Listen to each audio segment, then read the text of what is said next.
राज्यातील 20पेक्षा जास्त नगरपालिकेच्या नगराध्यक्षपदांच्या निवडणुका पुढे ढकलण्यात आल्या असून शेकडो प्रभागातील नगरसेवक पदाच्याही निवडणुका ऐनवेळी पुढे ढकलण्यात आल्या आहेत.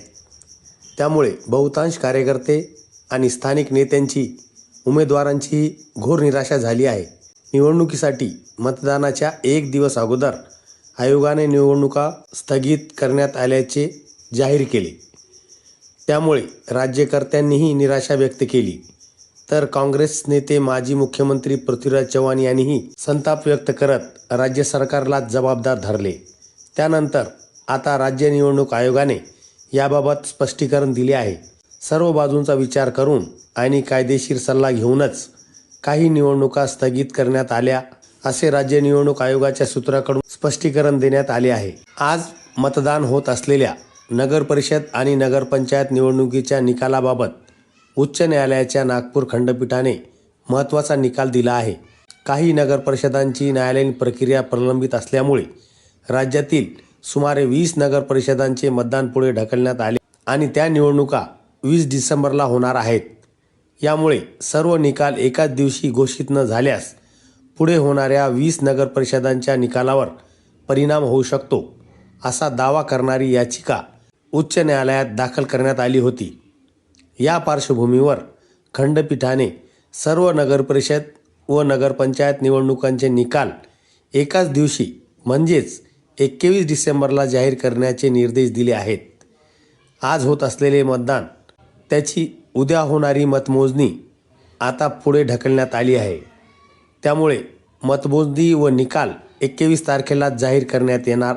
आज होणाऱ्या मतदानाचा आणि 20 डिसेंबरला होणाऱ्या मतदानाचा निकाल एकाच दिवशी म्हणजे 21 तारखेला जाहीर करण्यात येणार आहे. तसेच 20 डिसेंबरला मतदान संपल्यानंतर अर्ध्या तासाने एक्झिट पोल प्रसिद्ध करता येतील आणि आदर्श आचारसंहिताही त्याच तारखेपर्यंत म्हणजेच 21 डिसेंबरपर्यंत लागू राहणार असल्याचे न्यायालयाने स्पष्ट केले आहे. राज्यातील 24 नगरपालिका आणि 150 सदस्यांच्या निवडणुका पुढे ढकलण्यात आल्याने या निवडणुका 20 डिसेंबरला होणार आहेत. मात्र या निर्णयाचा सध्याच्या निवडणुकांवर परिणाम होणार नसल्याने राज्य निवडणूक आयोगाचे म्हणणे आहे. 17(1)(ब) तरतुदीनुसार उमेदवाराने कोर्टात अपील केल्यास उमेदवाराला अर्ज मागे घेण्यासाठी ठराविक वेळ देणे गरजेचे होते. अन्यथा संपूर्ण निवडणुकीवर परिणाम झाला असता आणि निवडणुका स्थगित कराव्या लागल्या असत्या. त्यामुळे ठराविक निवडणुका पुढे ढकलण्याची माहिती निवडणूक आयोगाच्या सूत्राकडून देण्यात आलेली आहे. राज्य निवडणूक आयोगाने कायद्याचा अर्थ चुकीचा लावल्यामुळेच हा घोळ निर्माण झाला असल्याचे महाराष्ट्राचे मुख्यमंत्री देवेंद्र फडणवीस यांनी सांगितले. स्थानिक स्वराज्य संस्थांच्या निवडणुका ज्यावेळी मतदान होणार होतं त्याच्या 48 तास आधी अचानकपणे स्थगित झाल्या आणि या स्थगितीमुळे सगळ्या महाराष्ट्रामध्ये एकच गोंधळ उडाला. कुठल्या निवडणुका स्थगित झाल्या याची नीट माहिती लोकांना मतदारांना कळत नव्हती. एवढेच काय, रिंगणात असलेले उमेदवार विविध अफवेमुळे प्रचार थांबवून माहिती घेत होते. मात्र प्रशासनाकडून त्यांना सध्या तरी माहिती नाही असे रविवारी सायंकाळी 6 वाजेपर्यंत सांगण्यात येत होते.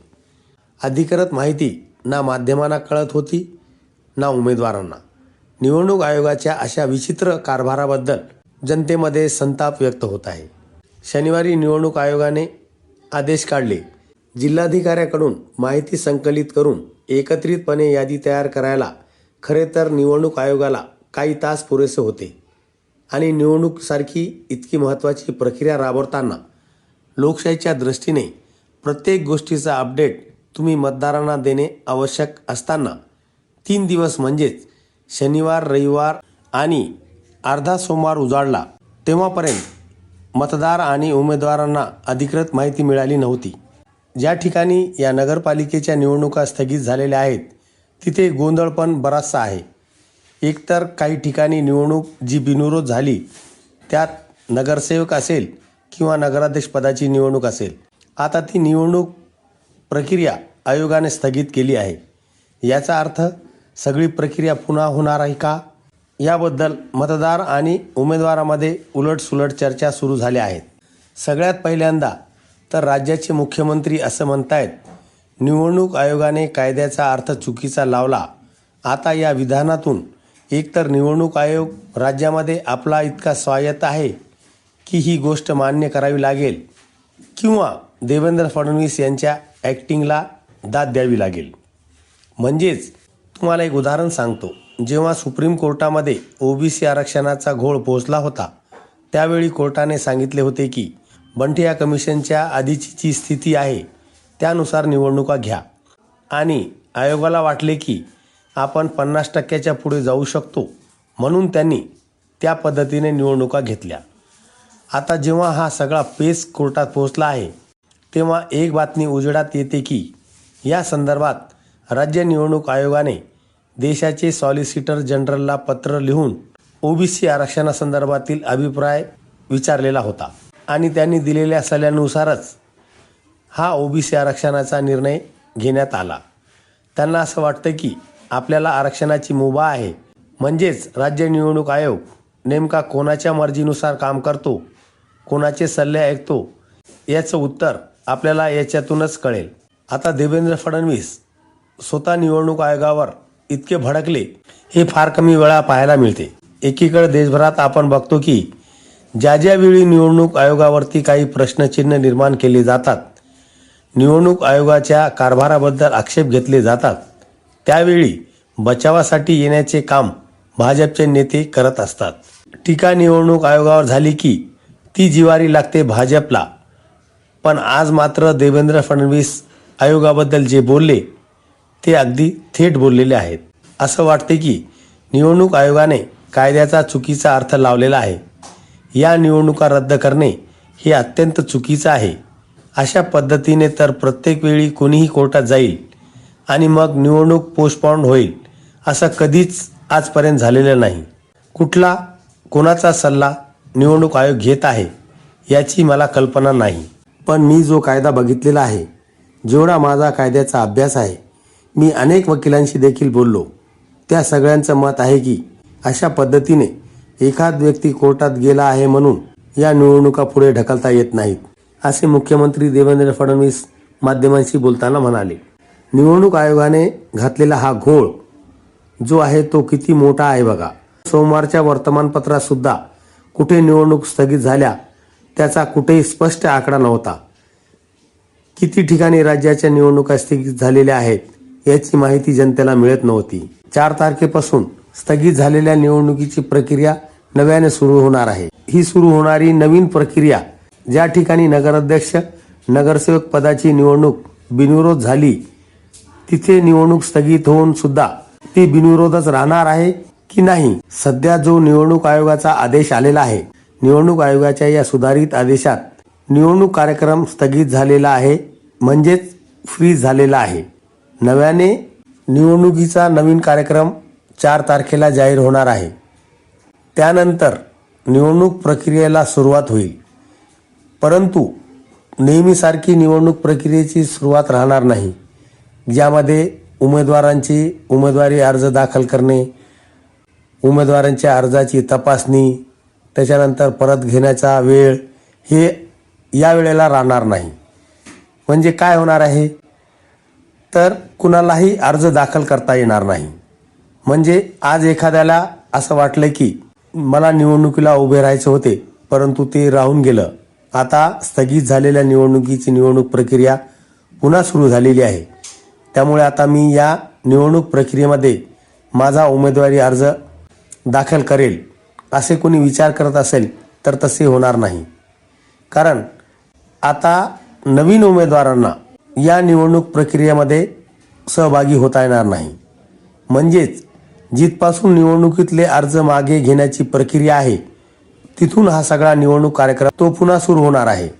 म्हणजेच उमेदवारी अर्ज परत घेण्याच्या वेळेपासूनची नंतरची प्रक्रिया ही सुरू होणार आहे. 23 नोव्हेंबर नंतर 3 दिवसामध्ये ही सगळी प्रक्रिया नीट पूर्ण करून चिन्हांचे वाटप करायला पाहिजे होते. पण त्या चिन्हांच्या वाटपामध्ये नियमांचे पालन झाले नाही असे आयोगाला स्वतःच वाटले आणि म्हणून त्यांनी हा निर्णय जो आहे तो घेतलेला आहे. म्हणजे आता जर तुम्ही कार्यक्रम बघितला तर जिल्हाधिकाऱ्यांनी निवडणूक कार्यक्रम जाहीर करण्याची तारीख 4 डिसेंबर 2025 आहे.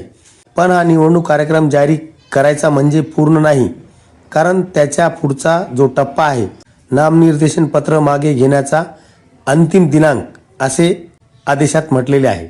म्हणजेच निवडणुकीची रेग्युलर जी प्रक्रिया असते, अर्ज भरण्याची तारीख पहिल्यांदा असते, पण ती अर्ज भरण्याची तारीख या आदेशामध्ये देण्यात आलेली नाही. थेट अर्ज मागे घेण्याचा अंतिम दिनांक यामध्ये समाविष्ट करण्यात आलेला आहे आणि त्यामुळे स्पष्ट आहे की ही प्रक्रिया जी आहे ती फ्रीज करून ठेवण्यात आलेली आहे. ती फक्त 4 डिसेंबरला ओपन होणार आहे आणि आता जे उमेदवार निवडणुकीच्या मैदानात आहेत त्यांच्याच अर्जाबद्दलची सगळी प्रक्रिया जी आहे ती पुन्हा निवडणूक आयोगाला जो योग्य नियम वाटतो त्यानुसार होणार आहे. म्हणजेच निवडणूक सगळी पुन्हा होणार नाही, त्यामुळे बिनविरोध विजयी उमेदवारांना धक्का लागणार नाही. आता जिल्हाधिकारी यांच्या आदेशानंतर 4 तारखेनंतर प्रक्रिया सुरू होईल आणि अर्ज मागे घेण्याचा दिनांक वगैरे त्यांनी जे म्हटलेले आहे, चिन्ह नेमून देण्याची आणि अंतिमरित्या निवडणूक लढवणाऱ्या उमेदवारांची यादी प्रसिद्ध करण्याचा दिनांक 11 डिसेंबर 2025 राहणार आहे. जिथे निवडणुका पुढे ढकलल्या आहेत त्या ठिकाणच्या 24 निवडणूक अधिकाऱ्यांना जिल्हाधिकाऱ्यांच्या मार्फत अहवाल सादर करण्यास सांगितला असून कारणे दाखवा नोटीस पाठवण्याची सूत्रांची माहिती आहे. पुढे ढकलण्यात आलेल्या निवडणुकामध्ये नव्याने उमेदवाराला अर्ज भरता येणार नाही, फक्त अर्ज मागे घेता येणार आहे. चिन्ह वाटप आवश्यकतेनुसार होईल असेही आयोगाने म्हटले आहे. ज्या निवडणुका पुढे ढकलण्यात आलेल्या आहेत त्यांना पुरेसा वेळ नियम क आणि ड प्रमाणे देण्यात आला आहे आणि त्यानुसार पुढे ढकललेल्या निवडणुका 20 डिसेंबर रोजी घेण्यात येणार आहेत. राज्यातील 24 नगरपालिकामधील नगराध्यक्ष आणि 150च्या जवळपास सदस्यांचा प्रचार खर्चाचा निर्णय राज्य निवडणूक आयोगाने विचाराधीन ठेवलेला असून त्याबद्दल लवकरच निर्णय जाहीर केला जाईल. याबाबत राजकीय पक्षांच्या प्रतिनिधीसोबत आज बैठक पार पडणार आहे. नगराध्यक्ष पदासाठी जनतेमधून नगराध्यक्ष निवडून येणार, त्यामुळे तिथे एकदाच मतदान होणार. काही प्रभागांच्या निवडणुका पुढे ढकलल्यामुळे प्रभागातील निवडणुकासाठी दुसऱ्यांदा मतदान करावे लागणार आहे.